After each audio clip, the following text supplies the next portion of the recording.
Assalamualaikum warahmatullahi wabarakatuh. Bagaimana kabar anak-anak hari ini? Semoga anak-anak semua senantiasa dalam keadaan sehat walafiat. Anak-anak semua, pada pertemuan kali ini kita akan belajar tema 1, subtema 4, yaitu hidup rukun di masyarakat. Pada video yang lalu, Bu Guru sudah menjelaskan tentang materi hidup rukun, yaitu hidup rukun di rumah, hidup rukun di lingkungan bermain, dan hidup rukun di sekolah. Pada pertemuan kali ini, kita akan belajar tentang hidup rukun di masyarakat. Sebelum anak-anak belajar, mari kita mulai bersama-sama dengan membaca doa terlebih dahulu. Oke anak-anak, kita mulai pembelajaran kita hari ini ya. Hidup rukun di masyarakat. Kali ini anak-anak akan menyimak beberapa gambar yang sesuai dengan hidup rukun di masyarakat. Perhatikan gambar dan simak penjelasannya ya.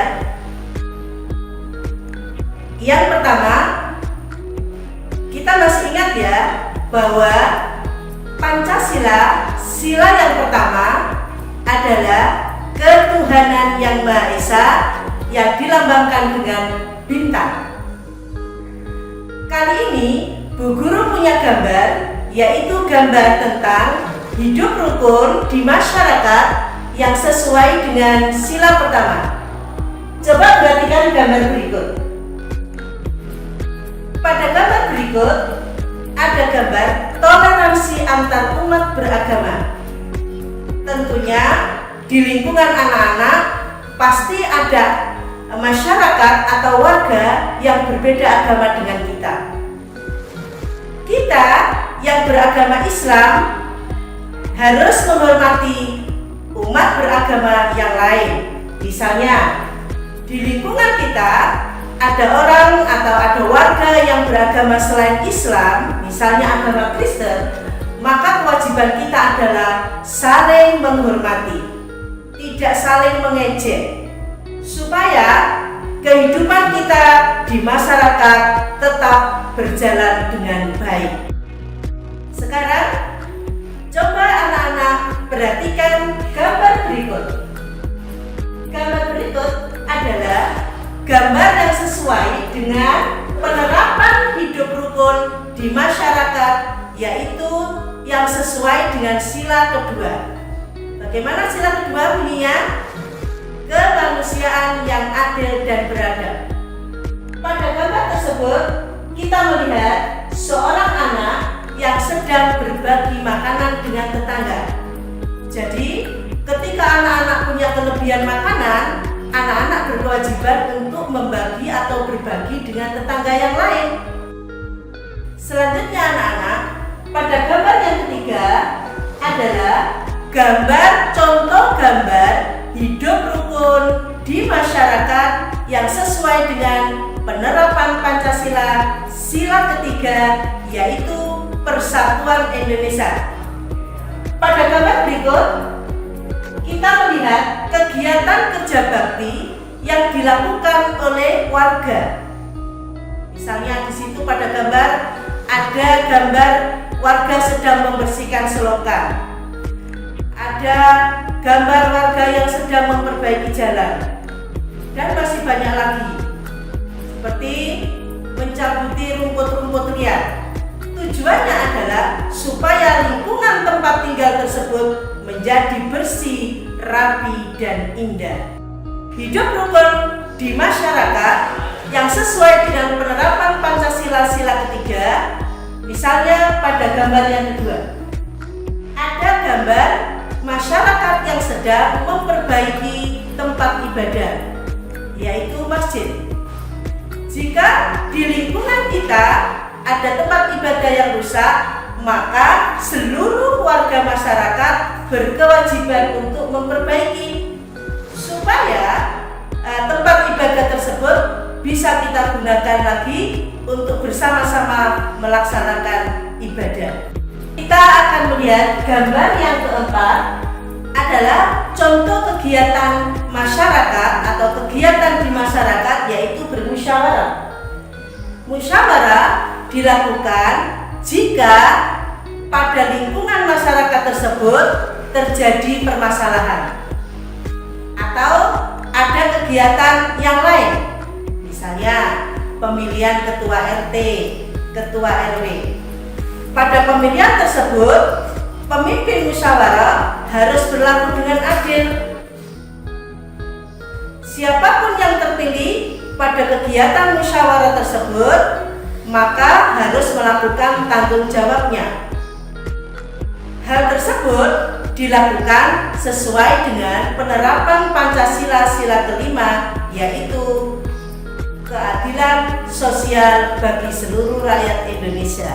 Dari penjelasan yang disampaikan Bu Guru tadi tentang hidup rukun pada tema 1, subtema 1, tentang hidup rukun di rumah, hidup rukun di tempat bermain, hidup rukun di sekolah, dan hidup rukun di lingkungan masyarakat, Bu Guru harapkan anak-anak bisa melaksanakan, bisa menerapkan dalam kehidupan sehari-hari sesuai dengan kemampuan anak-anak.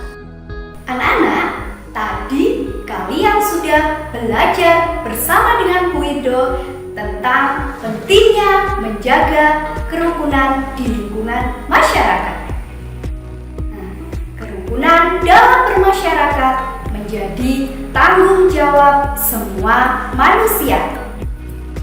Agar kita dapat diterima di lingkungan masyarakat, hendaknya kita berbuat baik dan sopan. Nah, bagaimana cara untuk menjaga kerukunan di lingkungan masyarakat? Kita harus saling menghargai, saling menghormati, saling menolong, saling membantu, serta kita tidak boleh berkata kasar yang akan menyinggung perasaan orang lain.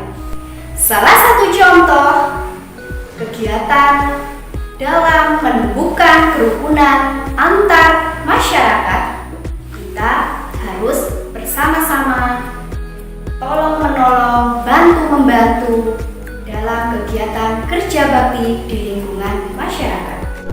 Di bulan Agustus ini biasanya kita mengadakan kegiatan kerja bakti. Tetapi dalam waktu yang bersamaan kalian tidak bisa ikut dalam kegiatan kerja bakti tersebut. Sekarang, bagaimana cara kalian untuk menolak supaya apa yang kalian sampaikan itu tidak menyinggung perasaan orang lain? Sebelum Bu Eri mencontohkan bagaimana cara membuat kalimat penolakan, anak-anak harus terlebih dulu mengetahui apa itu artinya kalimat penolakan. Kalimat penolakan adalah suatu kalimat yang berupa ungkapan untuk mengekspresikan penolakan terhadap ide, keputusan, pendapat dari apa yang disampaikan oleh orang lain. Kalimat penolakan biasanya ditandai dengan kata tidak, setuju, ataupun tidak setuju. Biasanya bisa ditambahkan dengan kata maaf, terima kasih, lain kali, dan sebagainya. Contohnya, dalam kegiatan kerja bakti, kita tidak bisa ikut dalam kegiatan tersebut karena kita atau kalian sedang ada kegiatan di luar itu. Nah, contohnya seperti ini. Kalian harus tetap menggunakan bahasa yang sopan dan halus. Misal, maaf, saya tidak bisa ikut dalam kegiatan kerja bakti karena saya sedang ada tugas dari ibu untuk untuk berkunjung ke rumah nenek. Dalam membuat kalimat penolakan, ada juga kalimat penyanggahan dan juga kalimat persetujuan. Nah, apa gunanya kalimat penyanggahan dan juga kalimat persetujuan? Kalimat penyanggahan biasanya dipakai seseorang untuk mengungkapkan suatu sanggahan terhadap pendapat orang lain yang tidak disetujui dengan bahasa yang sopan dan alasan yang logis. Contoh dalam membuat kalimat sanggahan yaitu, saya tidak setuju apabila kerja bakti dilakukan di hari Minggu, karena hari Minggu adalah hari untuk keluarga. Biasanya beberapa orang tidak bisa ikut andil dalam kegiatan tersebut. Sedangkan kalimat persetujuan bertolak belakang dengan kalimat penolakan.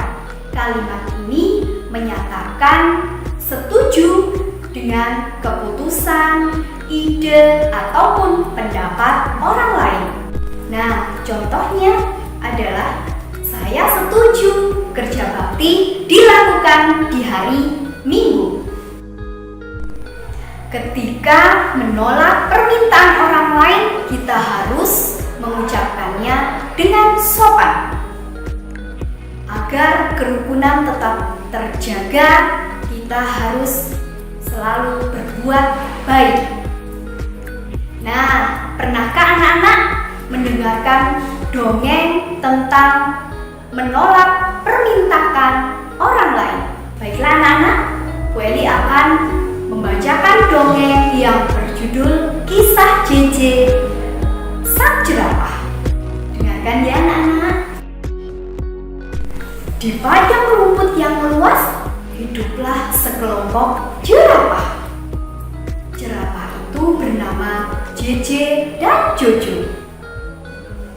JJ mempunyai sifat yang sangat sombong karena ia merasa tubuhnya sangat tinggi. Sedangkan Jojo, ia sifatnya baik hati. Tubuhnya tidak terlalu tinggi. Pada suatu hari, kakek meminta tolong kepada Jojo dan JJ.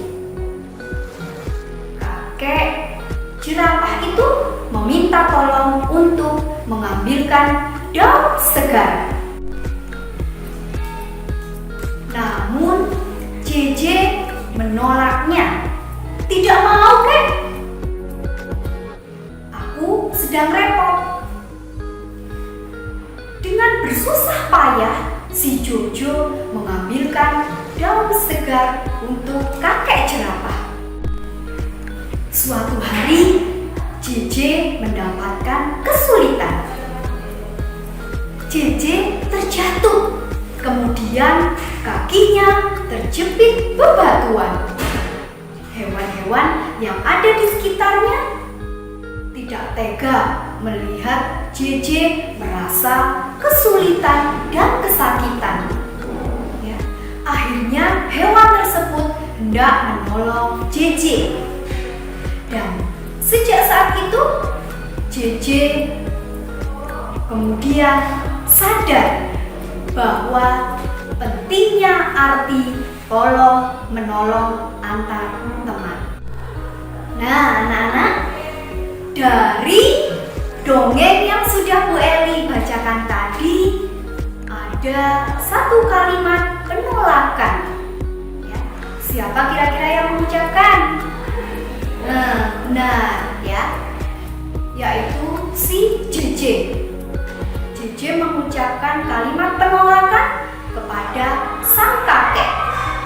Kalimatnya adalah, maaf Kek, aku tidak mau karena aku sedang sibuk. Bagaimana anak-anak? Apakah kalian sudah paham bagaimana cara membuat kalimat penolakan? Nah, dari yang sudah Bu Eli sampaikan tadi, anak-anak boleh mencoba membuat kalimat penolakan seperti contoh yang sudah Bu Eli sampaikan tadi ya. Anak-anak boleh membuat bersama dengan orang tua di rumah. Boleh mengerjakan buku tema serta buku LKS-nya untuk membuat kalimat penolakan, baik itu sanggahan ataupun persetujuan. Halo anak-anak, bertemu lagi dengan Pak Amin.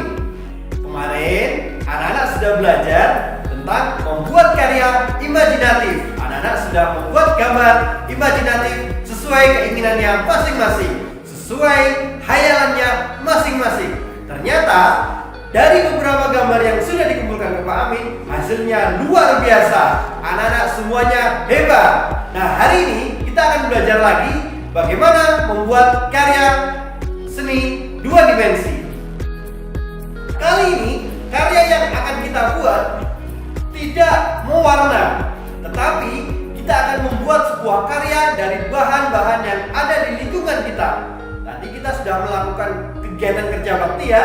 Bersama Bu Ido, kita sudah belajar tentang kerja bakti di lingkungan masyarakat. Ternyata anak-anak, di lingkungan masyarakat ini ada banyak sekali bahan yang bisa kita gunakan untuk membuat karya. Salah satu contohnya adalah saat kita kerja bakti, kita pasti akan menemukan yang namanya daun. Ada daun yang kering dan ada juga ranting. Ternyata dari berbagai macam bahan ini kita bisa membuat karya. Anak-anak, Pak Amin akan menunjukkan sebuah karya yang luar biasa dari kakak kelas kalian. Nanti harapannya Pak Amin, anak-anak juga bisa membuat karya yang sama. Ini adalah karya yang terbuat dari bahan alami, dari daun dan ranting. Ini adalah karya kakak kelas kalian. Bagus tidak? Ini terbuat dari ranting, kemudian dihias. Tengahnya bisa diberi foto. Nah, anak-anak, ini juga salah satu karya yang istimewa dari kakak kelas kalian. Dia menggunakan daun untuk menghias. Selanjutnya, ini juga karya yang luar biasa dari kakak kelas kalian. Ini terbuat dari bahan biji-bijian. Dari karya seni yang Pak Amin contohkan tadi adalah karya yang terbuat dari bahan alam. Nah, anak-anak, kita akan belajar bersama bagaimana cara membuatnya. Anak-anak, dalam membuat karya dari bahan alam, anak-anak harus memperhatikan bahan dan alatnya. Nah, anak-anak, mari kita pelajari apa saja yang ada di dalam karya ini. Kita lihat dulu, pertama, karya ini terbuat dari bahan alami. Kita lihat ya, ada apa saja di sini. Pertama, ada bahan. Bahan yang digunakan dalam karya ini adalah biji-bijian. Kemudian, setelah bahan, kita memerlukan yang namanya alat. Kira-kira untuk menempel kita perlu alat apa? Ya, untuk menempel biji-bijian kita perlu lem. Selanjutnya, kita perlu sebuah media juga untuk menempelkannya.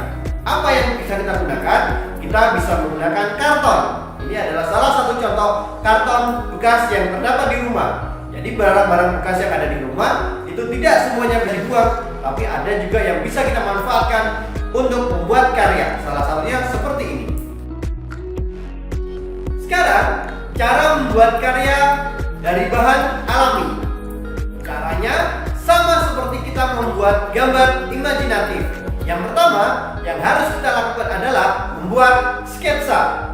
Setelah sketsa jadi, kita menebalkan sketsanya. Setelah itu, baru kita tempelkan biji-bijian sesuai pola yang telah kita bentuk melalui sketsa tadi.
Nah, anak-anak, apakah harus biji-bijian seperti kacang hijau saja yang kita buat? Tidak, ada banyak sekali biji-bijian yang bisa kita gunakan untuk membuat karya seni. Ada biji jagung, kemudian biji kedelai, bisa juga dari kuaci. Anak-anak, dari karya seni yang sudah Pak Amin tunjukkan tadi, kemudian kita sudah membuat langkah-langkahnya seperti tadi, itu karya seni yang bisa disebut sebagai kolase. Apa itu kolase? Kolase adalah karya seni yang terbuat dari berbagai benda yang kemudian ditempelkan pada sebuah permukaan. Maka karya itu disebut kolase. Sekarang gilirannya anak-anak untuk praktek di rumah. Anak-anak silakan membuat kolase dari bahan alam yang ada di sekitar rumah. Anak-anak boleh memanfaatkan biji-bijian atau apa saja yang terbuat dari alam kemudian dibuat sebuah karya. Anak-anak silakan asah keterampilan kalian, kemudian buktikan bahwa kalian luar biasa. Kirimkan hasil karya anak-anak kepada guru kelas masing-masing. Pamit tunggu ya. Anak-anak, hari ini Udin dan Mutiara sudah belajar membuat prakarya. Mereka membuat prakarya dari bahan biji-bijian. Udin mengumpulkan biji kacang hijau sebanyak 239. Sedangkan Mutiara mengumpulkan kacang hijau sebanyak 185. Ayo anak-anak, kita hitung bersama-sama berapa jumlah biji kacang hijau Udin dan Mutiara. Nah, anak-anak, tadi sudah kita ketahui biji kacang hijau milik Udin sebanyak 239, sedangkan milik Mutiara sebanyak 185. Ayo kita jumlahkan. Ketika kalian mendengar kata jumlahkan, maka yang harus kalian lakukan adalah menambahkan. Kita tambahkan ya. 239 dijumlahkan atau ditambahkan dengan 185. Ingat, nilai tempat ratusan, puluhan, dan satuan harus sejajar. Kita tarik garis, kemudian kita jumlahkan. 9 ditambah 5 sama dengan 14. Maka yang kita tulis di bawah adalah angka yang belakang. Maka yang ditulis adalah angka 4. Sedangkan angka 1 kita simpan atau kita naikkan ke puluhan. Maka 1 ditambah 3 sama dengan 4. 4 ditambah 8 sama dengan 12. 12 berarti yang kita tulis di bawah adalah angka 2, yaitu angka yang belakang. Kita tulis angka 2. Kemudian angka 1 kita simpan atau dinaikkan ke ratusan. Maka menjadi 1 ditambah 2 ditambah 1. 1 ditambah 2 sama dengan 3.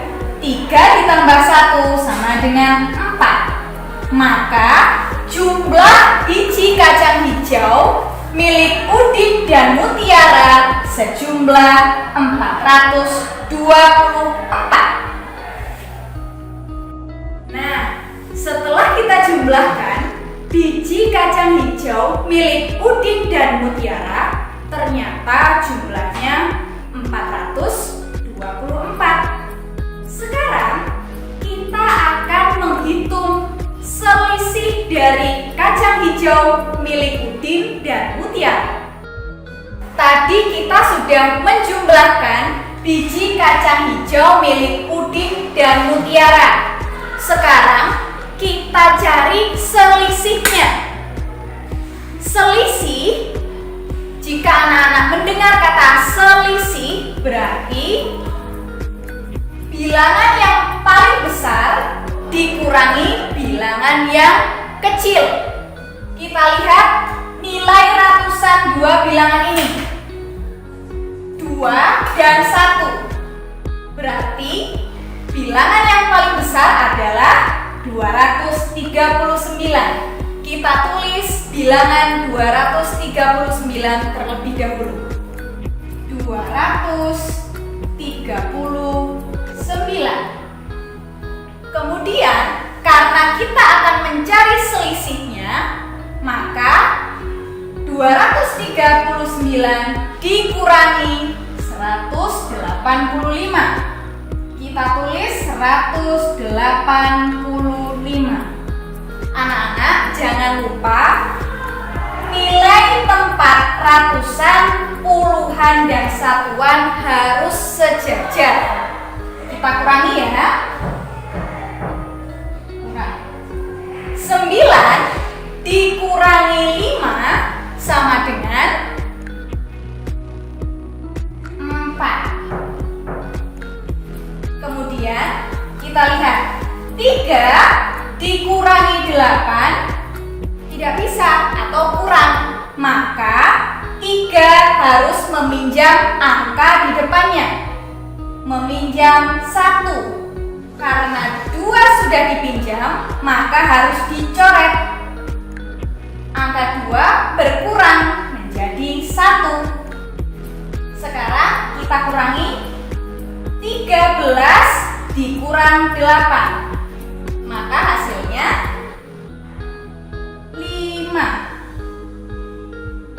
1 dikurangi 1 sama dengan 0. 0 boleh tidak ditulis. Atau 054 bisa ditulis hanya 54 saja. Berarti selisih biji kacang hijau Udin dan Mutiara adalah 54 butir biji kacang hijau. Begitu ya. Sudah paham anak-anak? Anak-anak, alhamdulillah pembelajaran hari ini sudah selesai. Tetap semangat ya. Anak-anak tetap belajar di rumah. Di rumah, anak-anak tetap berkarya, tunjukkan prestasi anak-anak yang luar biasa. Sampai jumpa di pertemuan berikutnya. Wassalamualaikum warahmatullahi wabarakatuh.